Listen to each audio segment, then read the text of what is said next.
Hi guys! Isang magandang umaga, magandang tanghali, at magandang gabi kung nasan ka man ngayon.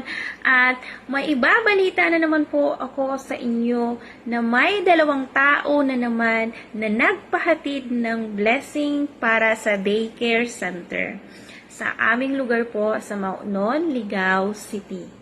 And bago po yon, gusto ko pong pasalamatan ng aking mga sponsor, ang aking mga star senders, sa aking Team Solid, sa Team Yamson. Maraming salamat po, at higit sa lahat sa aking family. Higit na mas masarap sa pakiramdam pag sinusuportahan po tayo ng pamilya po natin. Eto nga po guys, may dalawa pong taong nagpaabot ng tulong sa daycare center.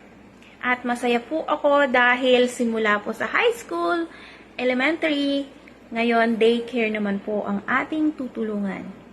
Pero itong dalawang tao na to ay ayaw po magpa-mention dahil masaya na daw po sila na makapagpaabot ng tulong sa mga bata.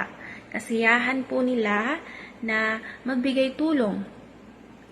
Pero kahit daw hindi na sila i-mention, ay okay lang po dahil